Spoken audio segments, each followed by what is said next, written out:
Welcome to John Martin Talks, where we battle ignorance and apathy daily.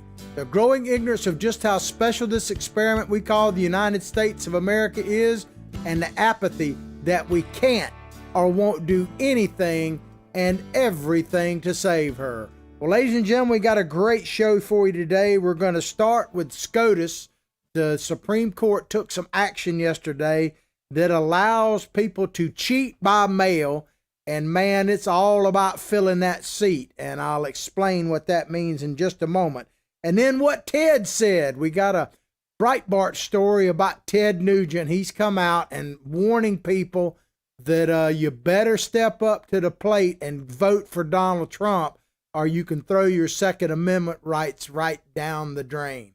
And so we're going to talk about that. And then if we have time, we're going to look at some things that are happening in Brazil, especially in Rio down in Brazil, and could it be a predictor, if you will, or could we be looking through the looking glass, so to speak, and seeing what's in our future, especially if Biden-Harris actually took power? So we'll talk about that. But before we go any further, I always have to mention our sponsor, Big Daddy Unlimited. We're live Monday through Friday at 8 Eastern Time across multiple Facebook networks and YouTube as well, from the Big Daddy Unlimited Studios right here in Gainesville, Florida. They're our sponsor of the show. To check them out, all you got to do, no matter when and where you watch our show, is look above the video and you'll see a show description, and scroll down on that description and you will see the sponsorship link that will take you to Big Daddy Unlimited, otherwise known as BDU. There for 99 cents for the first month, literally free, 99 cents. Thereafter, $10 a month. Cancel at any time. We get a portion of that, $4 to be exact. You will get factory direct pricing on all things Second Amendment, from guns and ammo right down to tactical gear, delivered directly to your door. You can't beat the savings. Check it out. I'm very confident you'll like it. Big Daddy Unlimited, our sponsor. All right, let's get on with it right here. We're going to start with a Politico story. Now, this probably shouldn't be a surprise, but we'll see if you are surprised by it. I'm not. Supreme Court declines to block Pennsylvania mail-in ballot extension. You may understand that there's, across the country, in multiple states, of course, the Democrats have wanted this all mail-in ballot deal, and there have been court cases. And I have to tell you, the Democrats are winning in this particular thing, but they want to extend the ability for people to mail in their ballots. And we'll explain exactly what that means and the difference between absentee in just a moment. But the Republicans have been trying to fight this, the Republican National Party, the local Republicans in their individual states, and the Trump administration. And they've had mixed success at best. But in a key state, which could be the key state, Pennsylvania, it hadn't looked good for us thus far. Now, I do believe that Trump is actually winning in Pennsylvania if you go by the normal election laws. But that is exactly why the Democrats are trying to, as I call it, cheat by mail. Let's get into it. Chief Justice, let me just ask, I spoiled the milk right there away. Who do you think voted with the liberals? You know, now that Ruth Bader Ginsburg is dead and moved on, and we wish her and her family nothing but the best. I hope she is in paradise, wherever that may be. But it's 4-4 supposedly on the bench, or 5. It should be 5-3 if you look at the appointments, Republican president's appointments. So you would think that the Republicans and conservatives would win out. Not so fast. It ended up being a 4-4 decision, and when that happens, What happens by the court rules is whatever the lower court had decided, in this case to allow the mail-in cheat by ballot in Pennsylvania, then that ruling stands. So it was a tie. Well, guess who caused it to be a tie? None other than, I already let the cat out of the bag. You would have guessed it anyway. Yes, Chief Justice John Roberts, who, let's just face it, the guy's a liberal. He may not be a hardcore progressive, but he is a classic liberal. Some people may like that, but that's not, we were sold a bill of goods on him. The court tied 4-4 with Chief Justice John Roberts joining the 3 liberal justices to let a state court ruling stand. Very sad, but totally predictable. Roberts is pretty predictable now. That's why we got to fill that seat, man. An evenly divided Supreme Court said Monday it is declining to block a Pennsylvania state court ruling allowing mail-in ballots in the crucial battleground state to be counted as long as they are postmarked by Election Day. And that sounds maybe reasonable. It said even if they arrive up to 3 days later.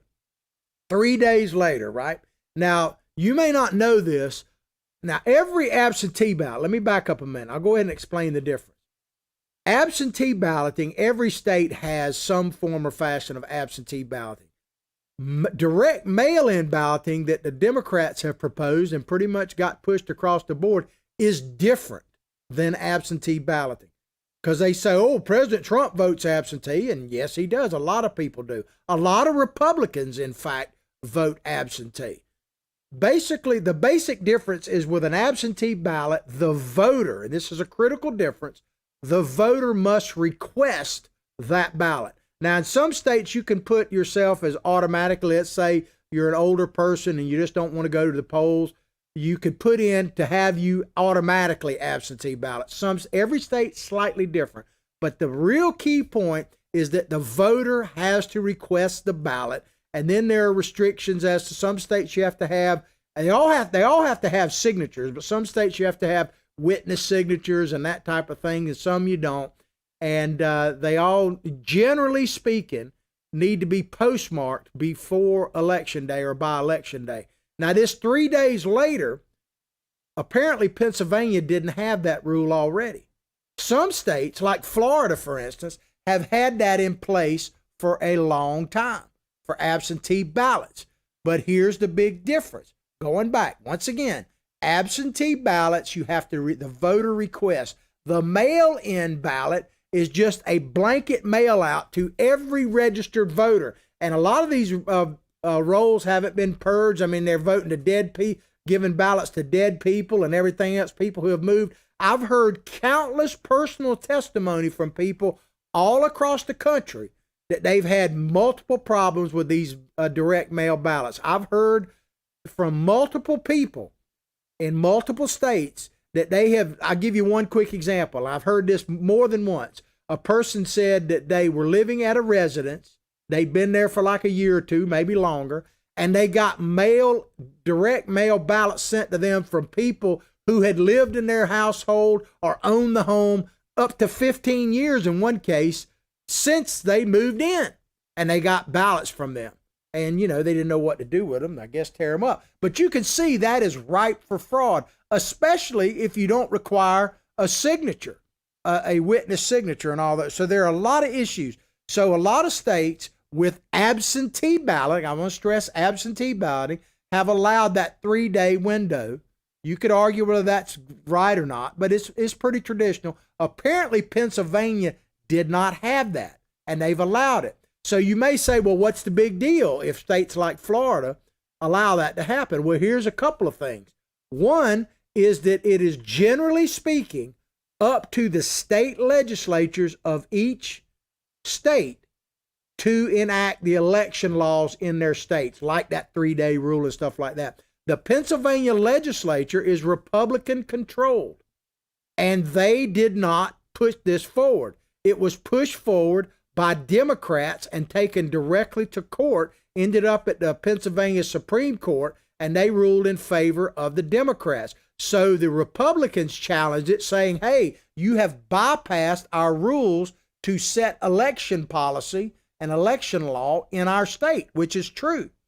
And the other thing that this article barely even mentions late into it, they insinuate, they don't even say it right at the top, which they should, is that the lower court ruling was to allow, now you hear the word postmark by Election Day, but they forget to mention in the top of this that actually the ruling was that they don't even have to be postmarked, that as long as there's not any compelling evidence that they were turned in after Election Day, they can still be counted up to 3 days. And you can put them in drop boxes, which are not monitored. Here in Florida, for instance, we have direct mail-in drop boxes at our early voting sites. And I'll tell you more. I'm a poll watcher, and I was at an early voting site yesterday for about 6 hours. I'll tell you about that in a minute. But I will say this, that in Florida, the drop boxes are at the very least at the polling sites and are monitored by election officials. You know, whether or not that's good enough, I don't know, but it's certainly better than just allowing them to be located basically anywhere. Anyway, it's more complex, I suppose, than what this article is insinuating. Here's the other thing. People have plenty of time to vote. I mean, absentee balloting in most states is a month ahead of time. And early voting has pretty much started in every state by now. Florida, it has started. Actually, there are a few counties that are pretty much Republican, by the way. So when you start looking at these numbers, keep this in mind, that don't actually have but 1 week of early voting. Our area and most of the state has approximately 2 weeks. It started yesterday, Monday, and it goes through the following Saturday. So the Saturday before Election Day. So we have plenty of time to vote. Anybody who really wants to vote has plenty of opportunity to vote in this nation by now. I don't see how you can make a case at it. But I got to tell you, one of the things I noticed yesterday, and and this was across the board, how many people in our country actually have trouble figuring out how to vote. It's amazing that the country that basically set the standard for free and fair elections has so much trouble, its citizenry has so much trouble knowing how to vote. And they don't even pay attention to, like in Florida, and a lot of states have these things, all these amendments. That's what really slows it down. Voting for elected officials is actually fairly quickly, but the amendments are confusing. But the reality is, and that's one of the reasons why I battle ignorance and apathy on a daily basis, is a good chunk of our people are either ignorant about the process, and ignorance, by the way, doesn't mean you're stupid, just means you don't know something. I'll give you a quick example. If you don't know how to read, you're ignorant of reading. If you don't care, then you're stupid. That's the difference. And so people are ignorant of the process. They don't know it. Or they're the worst, to me, is worse being apathetic. You just don't care. Now, it just amazes me how bad. Let me just say this. Florida, apparently with our first day of early voting, as I say, not every county early votes in 2 weeks. Some of them have a week left to go. Had record turnout yesterday. And I haven't had time to crunch the numbers, but I saw some statistics from our local chair of our Republican Party that looks like it's bodes well in the early voting for Donald Trump and Republicans. And I also heard some newscasts saying that same thing in multiple other areas. So we have a record turnout. It'll be interesting to see if that actual turnout means we have a record turnout period. Because generally speaking, and I know 2020 is anything but a general, people who vote early are not like they're new voters, or weren't going to vote anyway. There's very little evidence, if any, that people who vote early, or even absentee by that measure, are people who weren't going to vote on election day to start with. That's just that. It may be different in 2020. Everything else seems to be. The order from the high court is a victory, talking about the Supreme Court, for Democrats as the presidential campaigns prepare for an all-out battle for the state, talking about Pennsylvania, 20 electoral college votes. It literally could come down to that. The justices offered no explanation for their decision. Justice Clarence Thomas, Samuel Alito, Neil Gorsuch, and Brett Kavanaugh all noted without further comment they would have granted Republicans' application for a stay.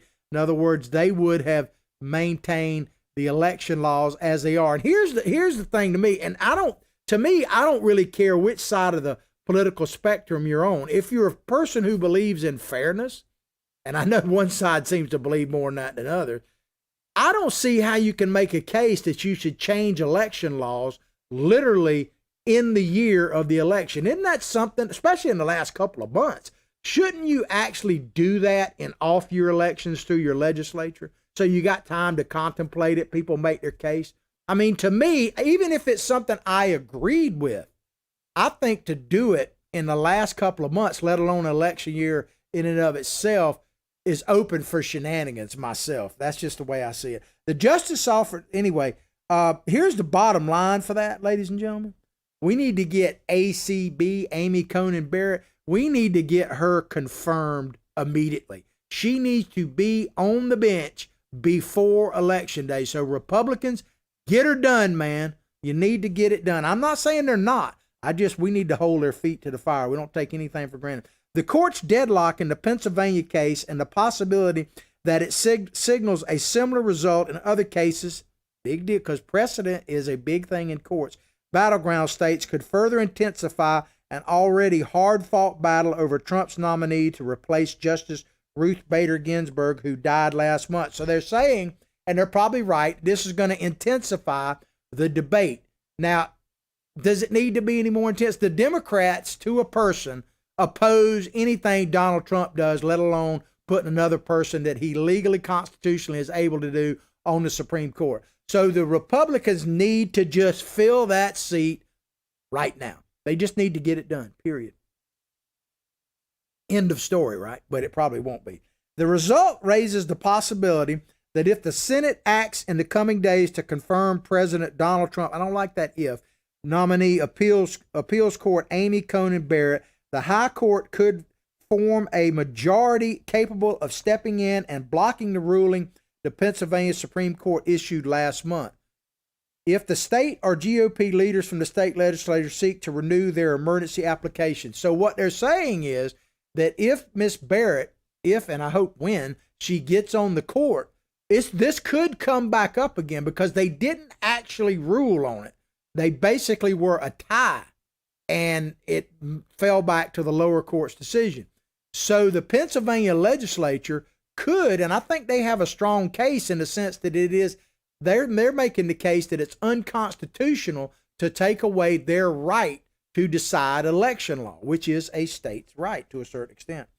And not to mention, ladies and gentlemen, the cases yet to come before the Supreme Court, because you know good and well that the Democrats, and they've bragged about this, they are absolutely going to challenge Donald Trump's election. If he gets reelected, they are going to challenge. This is not a hard prediction. They haven't accepted the 2016 results. Do you really believe they're going to accept the 2020 results?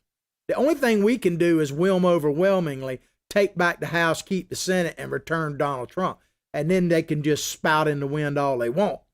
But if they have any way to hamstring President Trump, they will, whether it be, they're going to probably go after him even if he loses. That's how bitter they are. But we need to fill that seat right now. In their request for relief, Republicans complained that the state's court ruling, triggered by the coronavirus pandemic and potential postal delays, violated the U.S. Constitution by usurping the role of state legislatures and by pushing the election past Election Day. But see, that's why Democrats fight for SCOTUS picks so hard. That's why they fight for these court picks, because to them, and I hadn't said this in a while, but if I say it, it bears repeating, the big difference, but in general, between the conservatives, Republicans, and progressive liberals, the leaders of the Democratic Party, is how they view the Supreme Court. Conservatives and Republicans, which aren't always the same, generally look at the Supreme Court as the protector of the Constitution, to make sure that laws that are passed are actually constitutional. It's the exact opposite, 180 degrees different for the Democrats, the progressives. What they see the Supreme Court as is a supreme legislative body to get things passed by court fiat that they could never get the voters to vote on. That's how they've done everything from abortion to gay rights, not getting into the merits of it. I'm just telling you the facts. That's how they look at it. That's why they're clawing on the Supreme Court door and all that when Kavanaugh was being sworn in, because they view the Supreme Court as a supreme legislature. Big difference. The win for Democrats in this year's pitched legal battle over election rules prompted an acrimonious clash on social media between attorneys on both sides of the fight. So they were going at it on social media. I got to mention this story in kind of passing. Did you catch it? And if you didn't, just Google it, but Google is of the devil. Do you know who Jeffrey Toobin is? Jeffrey Toobin he works for the New Yorker magazine. He's a writer there. I think he's on the board even. But he's also, you may have seen him on CNN a lot. He's like the chief legal analyst for CNN, Jeffrey Toobin. I don't know if Billy Bob can pull up a picture. If you hadn't met my psychic sidekick, it's Billy Bob Bass. He's got a Twitter handle. It's at Billy Bob Bass 1, and mine is at John Martin Talks. He kind of keeps me straight. I caught him spur of the moment here, but I don't know if while I'm talking he can pull up a picture of Jeffrey Toobin. But if he does, you'll know exactly who I'm talking about if you watch CNN at all. But talk about social media, man. So this dude, I just got to say this is pretty funny.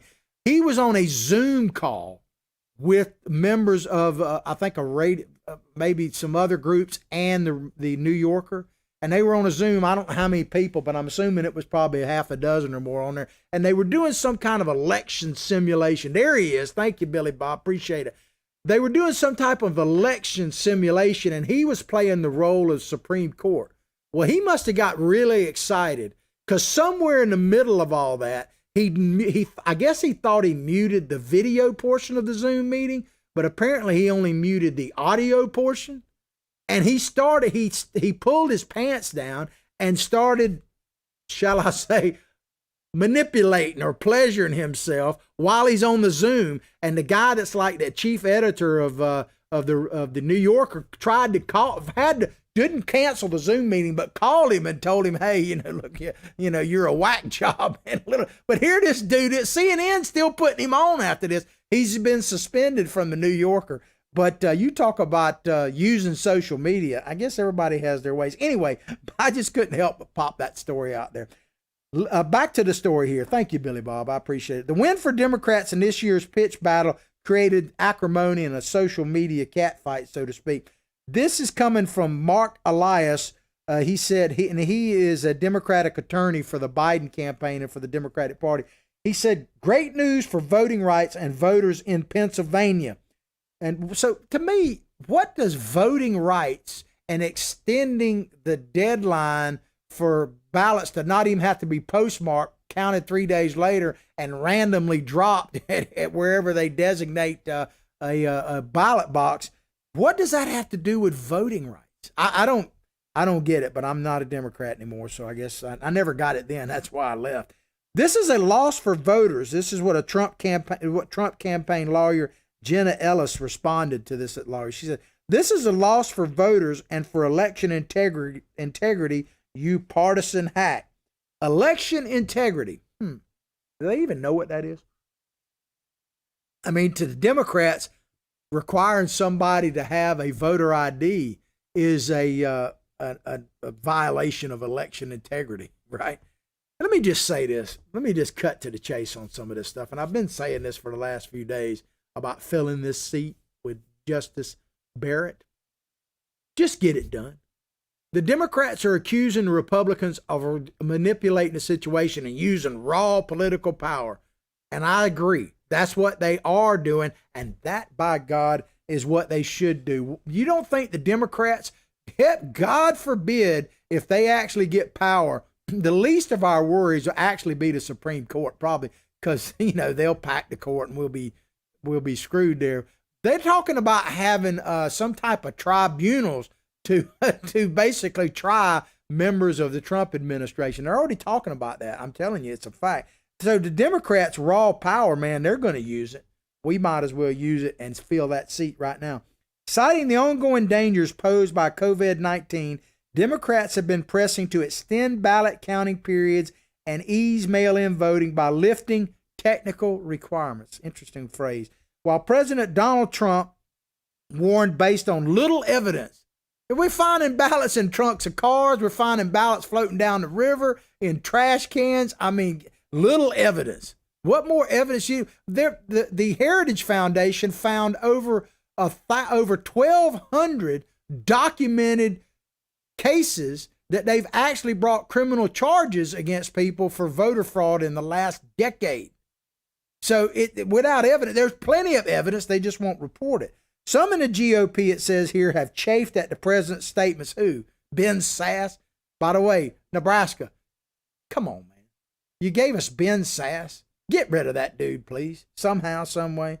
Noting that Republicans often outperform Democrats in mail-in and absentee ballots. That is very, very true. But they talk about lifting technical requirements. In other words, changing the election law midstream in an election year. You know, the Democrats are just hounding Republicans saying, oh, you're violating the law. It's unconstitutional what you're doing, appointing a Supreme Court judge, which is a total and outright lie. It's absolutely not. You could argue whether they should do it, but you can't argue whether they can do it. But to actually manipulate election and change election laws during an election year is absolutely, as they say, skullduggery and chicanery. And I already explained about the absentee balloting. All of this, ladies and gentlemen, is part of a gigantic media lie. First, there's two types of lies. There's the lies of omission and commission. Omission in the sense that they say, oh, there's no evidence. They don't cover it. Just like they're not covering the Hunter Biden story. We're not going to talk too much about that. But did you see where basically Biden has announced that he's not holding a single event? He's not doing any public appearances. He's not even doing any stuff on the internet where he's taking questions until after Thursday night's debate. Did you see that? And oh, by the way, did you see where the commission now is going to mute the mics while people are talking? They changed the rules in midstream too, even after they'd already agreed to them. But hiding Biden, man, he is hiding because he doesn't want to be put on the spot in any way, shape, or form. But the media, they're allowing this. Come on.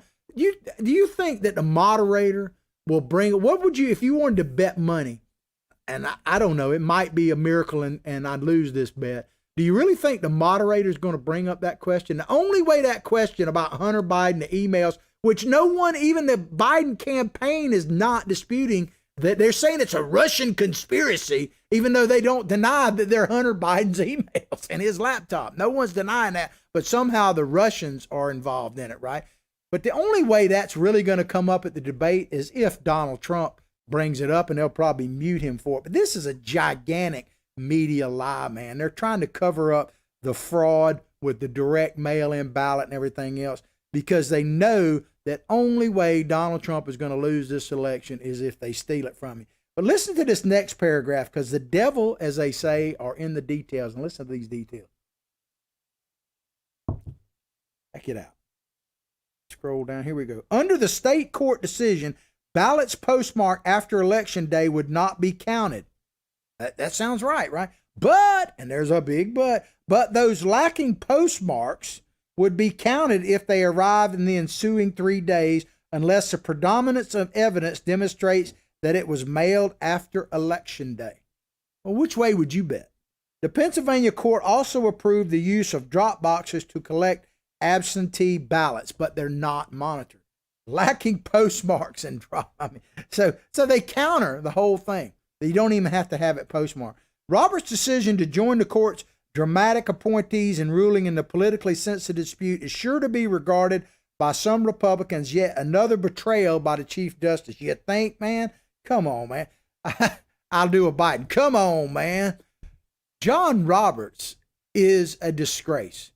Either he lied, I don't know, did he have some kind of psychic, some kind of spiritual awakening we got on the court? Because he is definitely not conservative at all, in my opinion. Keep in mind, and I could give you a laundry list of examples, but the best one is, you know who is personally responsible for Obamacare? Love it, hate it, give him credit. It's not Obama.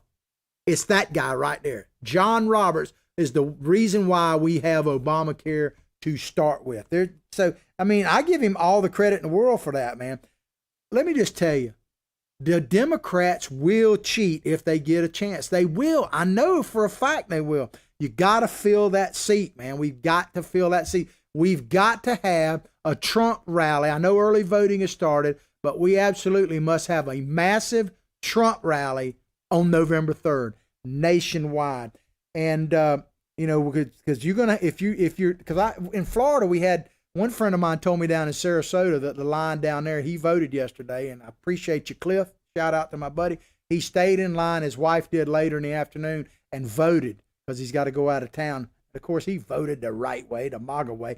But if you think standing in line is a pain, first of all, you can go to some rural areas. I'm sure, now this doesn't apply all over the United States, but like where I live, Most of the early voting sites are in Gainesville, Florida, which is our biggest metropolitan area. And I heard lines there were 3 and 4 hours long. Out where I was poll watching in a place called Orange Heights, Florida, not even really an incorporated town, there was only 200 people voting, no wait whatsoever.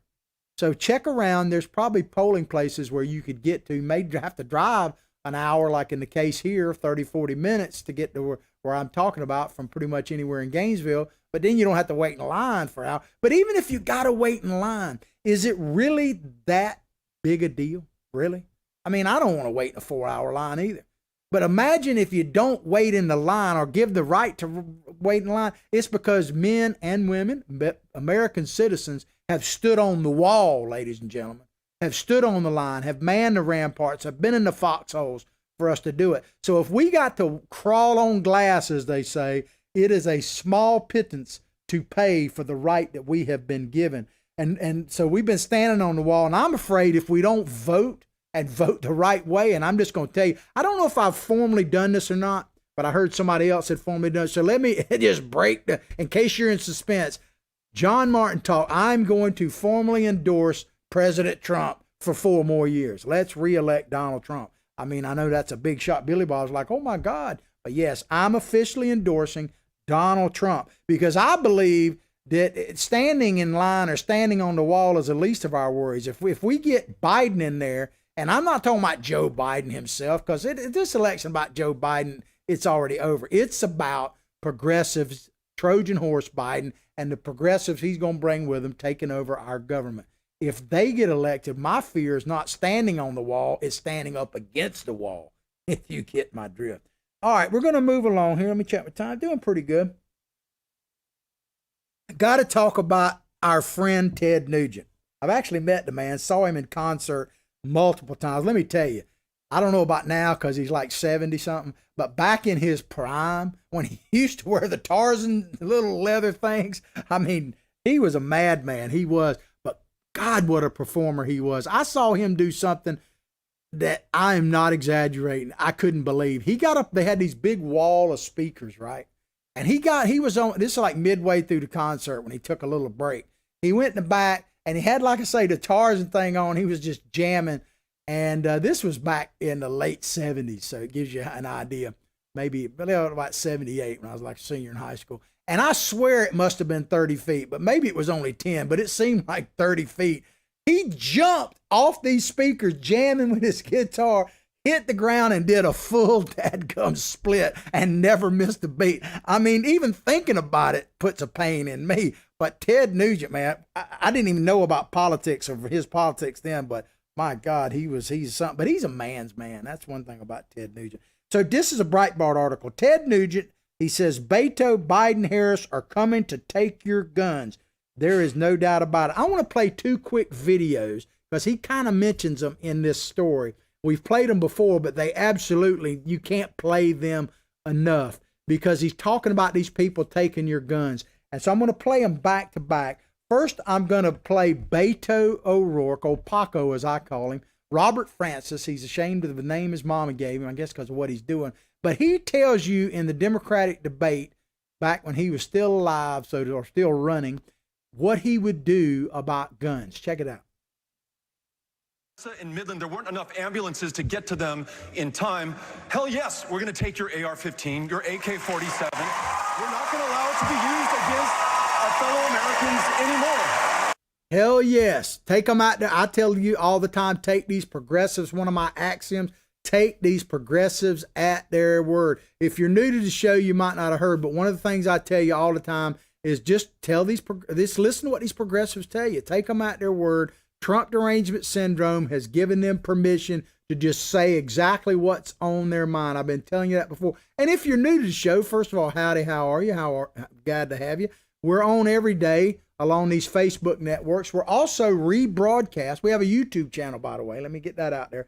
It's John Martin Talks. Spell it all the way out. We need more subscribers and watchers and followers on that. But we're also honored and privileged to be broadcast along America's Voice News, not only their Facebook page, good morning, but rebroadcast along their streaming service as a late night show. You can download the free app on Android or iPhone. They're streaming on Roku, Fire Stick, Apple TV, also channel 219 Dish Network, and the Pluto channel. You can streaming channel. Check it out. America's Voice News. Not only our show, a lot of other great shows there, and anything to do with President Trump, especially like rallies that he's having, you can get live coverage on that. But so I tell you this to say that these progressives, take them at their word. Beto tells you, hell yes, I'm coming for your guns, and he lists a few of them. Why is that significant? He got beat because of this video right here. And I was going to describe it, but I'll just play it and we'll come back and talk about it. Check this out. I'll make something clear. I'm going to guarantee you this is not the last you're seeing this guy. You're going to take care of the gun problem with me. You're going to be the one who leads this effort. I'm counting on you. I'm counting on you. We need you badly. The state needs you. The country needs you. You're the best. Thank you, thank you, thank you. So there you have Joe Biden, who has gotten the nomination by that point, or the presumptive nominee at that point, because everybody else pretty much quit. And he's telling you, the Beto O'Rourke, the guy that says, hell yes, I'm coming for your guns, that you're that guy, yeah, Beto, Paco, he's going to be in charge of the gun policy under a Biden administration. I mean, I've been thinking about this if Biden were to win, but can you imagine what the cabinet is going to look like? We've already heard that Andrew Cuomo, lock up your grandma and wait for her to die. Yeah, that guy, Andrew Cuomo, is touted to be the attorney general. And we're hearing that Shifty Schiff is going to be the head of the CIA. And on a side note, did you see where Shifty Schiff was talking about that he'd seen the intel, all this stuff about Hunter Biden and the laptop, and it was Russian collusion? He's lying. He hasn't seen any of it because the head of our intelligence apparatus said that they haven't released that stuff to anyone. So if he got it illegally. I think he's just lying. Shifty Schiff is the biggest liar on the planet, man, and scary. He would be. So we want to put the number one liar in charge of the CIA. That would happen under a Biden administration. Breitbart News, give them a lot of credit, recently reported on Biden's plan to put AR-15s. Check this out, ladies and gentlemen, before I go any further. Joe Biden has been saying that no one making under $400,000 a year is going to see a tax increase, which we know is a lie because, first of all, Democrats always raise taxes on everybody. And he said that on day one, he's going to repeal the Trump tax cuts, which in fact gave tax cuts to middle-class Americans at like $1,000 to $2,000 a piece, which Member Pelosi famously said are crumbs. So we know that. But check this out. This is Biden's plan on guns, and see how it figures into taxation. Check this out. Breitbart News recently reported on Biden's plan to put AR-15s under the National Firearms Act of 1934, which means hunters could be required to register their AR-15s with federal authorities. So these are people who already have guns. Submit their fingerprints. These are people who already have the guns, not just ones buying them new. Photographs, potentially submit to an FBI background check, and pay a $200 federal tax on guns they already own. Are you listening out there to people? And I got staff members I'll tell this to right now. Are y'all listening to this? They're going to tax your guns, the ones you already own. Only Democrats could come up with that BS, man. Imagine how many Americans already own these guns. Millions, right? And they're going to tax them at $200 per gun? The ones I can't stress enough, the one they already own. Are you listening, America? This is what you'll be voting for if you vote for Biden or you don't vote, which is basically the same thing. Moreover, Biden's plan could also potentially apply to so-called high-capacity magazines as well. So they're not satisfied with your guns. They want to get you bullets and everything else, man. They want to get it all. That's why you better go to my sponsorship, Big Daddy Unlimited, and check them out right now. Look at the show description above the video wherever you're watching. Check out our sponsor, Big Daddy Unlimited. You can get everything Second Amendment, right? Second Amendment, from guns and ammo to everything delivered factory direct pricing right to your door. But Biden's going to raise your taxes, man. When asked about these proposals, Nugent said everybody who's paying attention knows that the left will gut the Bill of Rights to the Constitution, no doubt. And he said, actually not gut it, but just eliminate it completely. And I love this part. He said, Beto O'Rourke, Joe Biden, and Kamala Harris, everybody knows they want to disarm, and I love the phrase he uses, their subjects, because that's what we are. Queen Kamala, yeah, we're going to be their subjects. But this part right here, this is one area, I'm not saying I disagree with Ted, but I want to bring out a little bit different point that he kind of alludes to. But the former rocker also cited the potential power of Michigan hunters, which he described as conservative army that could potentially block Biden's proposals with a different kind of weapon, their vote. I 100% agree with that. If you care about the Second Amendment, or really any of the amendments, because the left's against free speech, for God's sakes, let alone the Second Amendment, you got to vote. You got to vote for Donald Trump. You just don't really have a choice if that matters to you. He said the most powerful conservative voting army can be identified as licensed hunting families. I agree with this, and you'll see where I have a slightly different take in a minute. And we have seen a re-engagement that glows positive.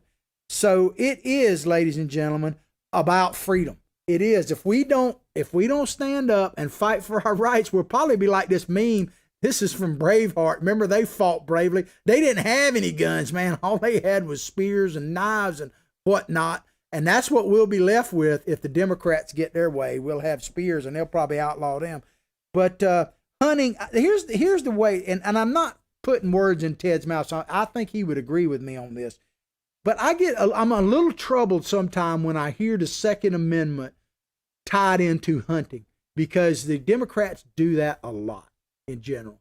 They try to make it, we're not against hunting, we just want to do this or that. Let me tell you, ladies and gentlemen, the Second Amendment, now lean in and listen to this, some of you snowflakes out there, you'll get melted on this. The Second Amendment has zero to do with hunting. It doesn't have anything to do with hunting. Now, you have a right to keep your guns to hunt. That's not what I'm talking about. But the Second Amendment, all you got to do is read it out. It's talking about basically defending your liberty. That's what it's about. The Second Amendment has never been about hunting. I want to play, because this is a Democrat. This is from back in 2013, I think. But this is Andrew Cuomo, a snippet from his inaugural speech when he got elected governor. Check out what he says about hunting and Second Amendment and everything else. Check it out. With a passionate speech on gun violence. And I say to you, forget the extremists. It's simple. No one hunts with an assault rifle. No one needs 10 bullets to kill a deer. The governor That's tried. Good enough right there. That's the part. No one needs 10 bullets to kill a deer. You're absolutely right. And of course, some people are bad, but you don't need 10 bullets to kill a deer, but you might need 10 bullets to keep people from bum rushing your house like the McCloskeys did. I mean, some people aren't going to like me saying this, but let me and I'm not advocating violence, but the Second Amendment is designed for you to protect your person and your property and your liberty. And yes, it is designed to potentially kill people. I mean, that's just the way it is, to defend yourself. We've lost that. So sometimes I get a little concerned when I hear about the hunting. I'm not opposed to hunting. And yes, I'm all for you keeping your weapons for hunting. But it's not about that. It's about protecting life, liberty, and the pursuit of happiness. That's what this is all about.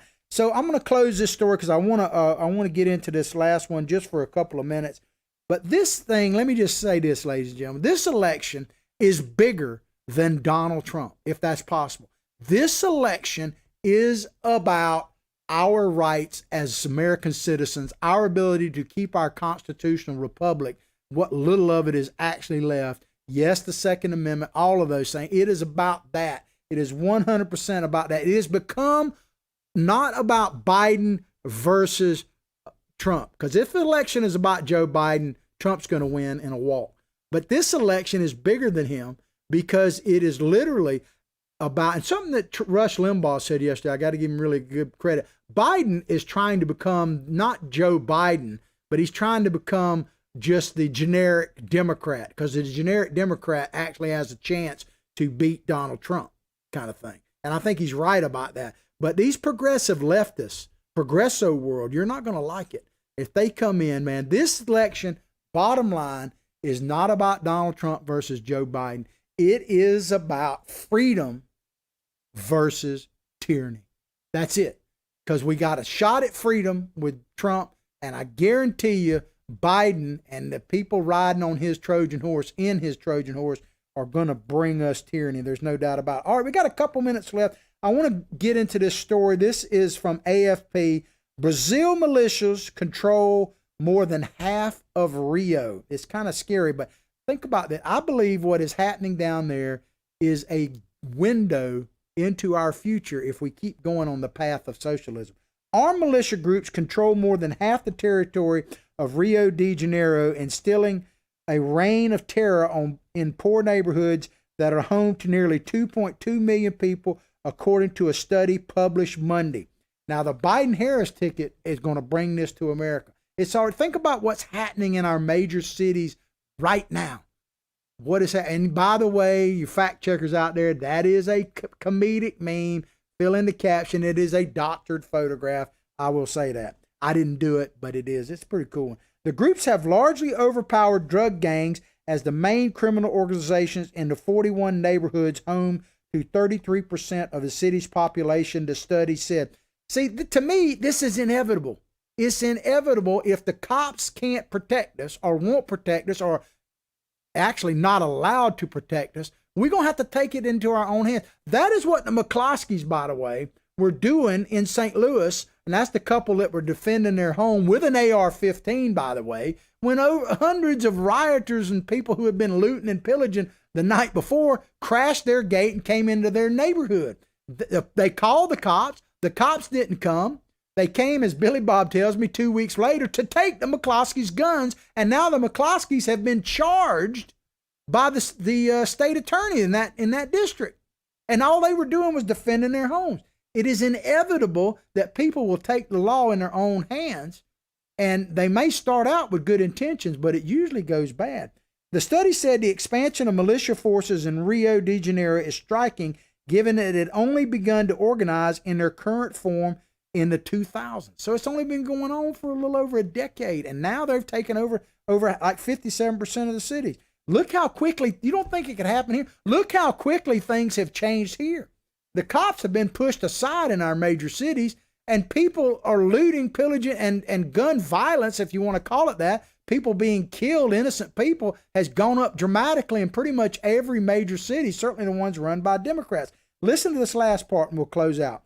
Militia members are largely former police officers or other security force members. They initially formed as neighborhood watch groups to protect residents from drug gangs. So they originally, I'm sure, had felt like they had no choice. They had to defend their communities, and they did. But then power corrupts, and absolute power corrupts absolutely, right? I'm not knocking the police, but if the police can't take care, our private people are going to stand up. It's inevitable. Do you see the possibility here? We need to take a look at this, because this is what's coming to our doorstep if we don't reelect Donald Trump. Progresso world is literally knocking on our door, and trust me, you're not going to like it. I hope you've enjoyed the show as much as I've enjoyed bringing it to you. Please go directly to John Martin Talks Facebook page, like it, share it with others. Remember our sponsor, Big Daddy Unlimited. As I said earlier in the show, we really need your support. Not everybody can be a fighter, but everybody can support fighters like me and Billy Bob, and we need your help. I'll pray for your family. You pray for mine. Let's all pray for this great nation and our president. They both deserve it very much.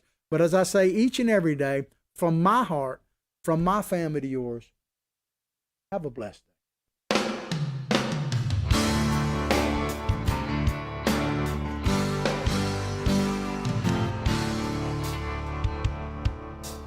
day.